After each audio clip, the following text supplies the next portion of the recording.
तो बिहार में कोरोना से बिगड़ते हालात पर पटना हाईकोर्ट ने नाराजगी जताई और कल तक राज्य में लॉकडाउन लगाने को लेकर राज्य सरकार को जवाब देने का निर्देश दिया है। इतना ही नहीं, कोर्ट ने कोरोना से निपटने के लिए अब तक के किए गए प्रयासों को असफल बताया।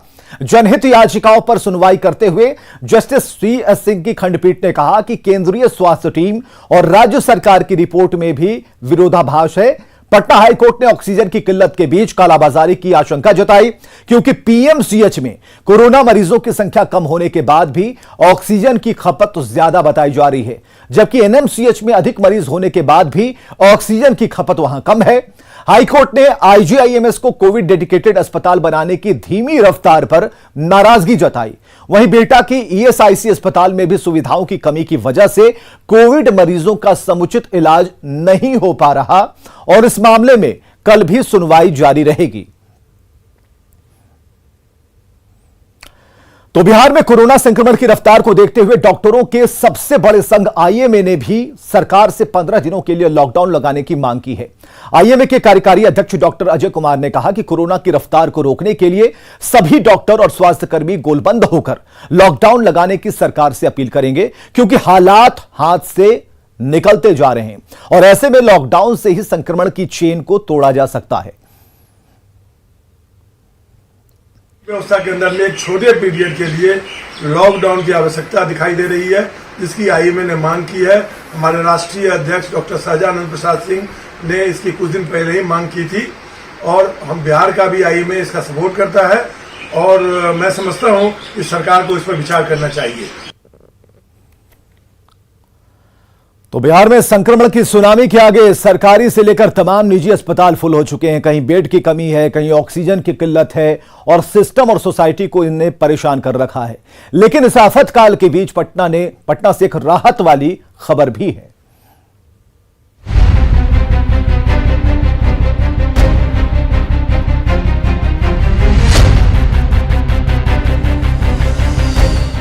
महामारी से जारी जंग के बीच पटना में 250 बेड का 2 नया अस्पताल और 100 बेड के एक आइसोलेशन सेंटर की शुरुआत की गई है। सबसे पहले बात बिहटा की, जहां ESIC अस्पताल में 100 बेडों पर कोरोना मरीजों का इलाज शुरू हो गया है। रविवार को 17 मरीजों को भर्ती किया गया। खास बात यह कि इस अस्पताल में साधारण मरीजों का इलाज भी किया जा रहा है।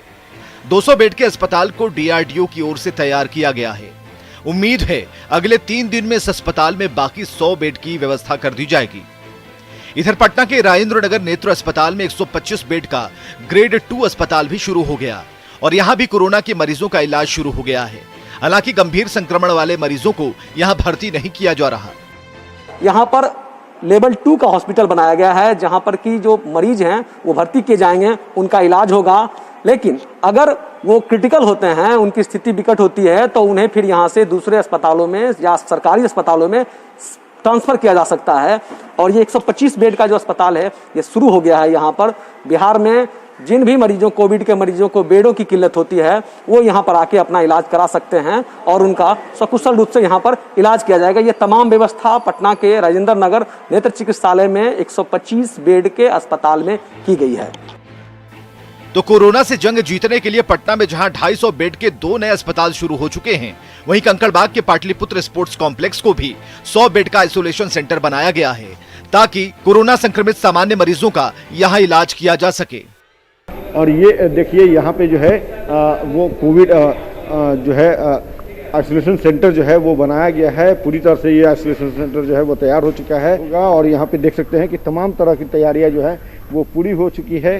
जो लोग होंगे कोरोना संक्रमित, वो यहाँ आकर के अपना इलाज करा सकते हैं और इसके लिए यहाँ पे 100 बेड का ये जो है अस्थायी अस्पताल जो है वो बनाया गया है।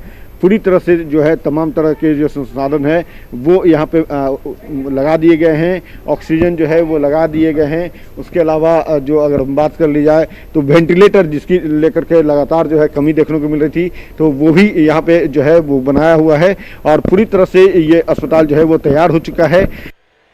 ऐसे में उम्मीद की जा रही है कि स्वास्थ्य विभाग की इस पहल से कोरोना की चपेट में आ रहे लोग इस परेशानी से निकल पाएंगे, उन्हें सुविधा मिलेगी और अस्पतालों में बेड और ऑक्सीजन के लिए मारामारी से राहत मिलेगी। न्यूज़ 18 के लिए बिहटा से अमरजीत के साथ पटना से धर्मेंद्र और अमित कुमार की रिपोर्ट। तो कोरोना के बढ़ते संक्रमण के बीच पटना में कई ऐसे घर हैं जहां सभी सदस्यों के संक्रमित होने के कारण घर में कोई खाना नहीं बना रहा और ऐसे में कई मददगार लोग सामने आए हैं। पटना में एक ऐसा रेस्टोरेंट है जो लोगों को लगातार निःशुल्क भोजन मुहैया करा रहा है। चावल, दाल, सब्जी, भुजिया, प्याज, मिर्च, शानदार पैकेट में खाने का ये सारा सामान उन लोगों के लिए है जो इस वक्त कोरोना बीमारी से जूझ रहे हैं और अपने घरों में बंद हैं। कोरोना ने कई परिवारों को अपनी चपेट में ले लिया है। कई परिवार ऐसे हैं जिसके तकरीबन सभी सदस्य बीमारी की चपेट में हैं। ऐसे में घर में कोई खाना बनाने वाला नहीं है।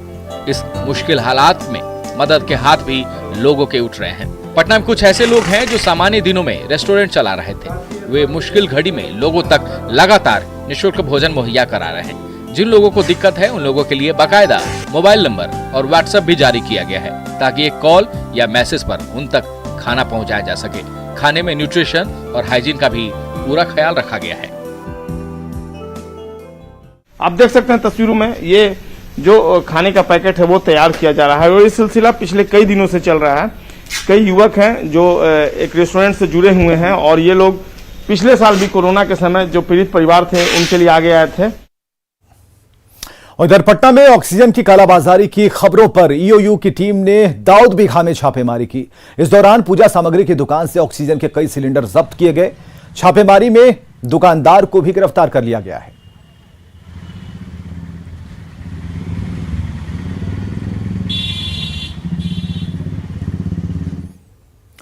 कोरोना के बढ़ते संक्रमण को देखते हुए बिहार के सभी अदालतों को पटना हाईकोर्ट के आदेश पर पहले 1 मई तक बंद किया गया था, लेकिन संक्रमण की रफ्तार को देखते हुए आदेश को विस्तार दिया गया है और अब 12 मई तक कोर्ट की कार्रवाई पूरी तरह से बंद रहेगी। राजधानी पटना में सबसे अधिक संक्रमित मरीज रोजाना पाए जा रहे हैं। कोरोना के बढ़ते मामलों को देखते हुए अब कोर्ट के दरवाजे भी बंद कर दिए गए हैं। पटना की सभी सिविल कोर्ट और अनुमंडल कोर्ट में चल रहे न्यायिक कार्य 12 मई तक के लिए बंद कर दिए गए हैं। 12 मई तक कोर्ट परिसर में एंट्री पर भी सशर्त रोक लगा दी गई है। यहाँ तक कि वर्चुअल न्यायिक कार्य पर भी ब्रेक लगा दिया गया है। अब फिलहाल किसी भी केस की सुनवाई नहीं हो पाएगी। जारी आदेश में कहा गया है कि कोरोना चेन को तोड़ने के मकसद से पटना उच्च न्यायालय से निर्देश प्राप्त कर अदालत को 12 मई तक के लिए बंद किया गया है। कोर्ट के मेन गेट पर सुरक्षा कर्मियों को तैनात कर दिया गया है।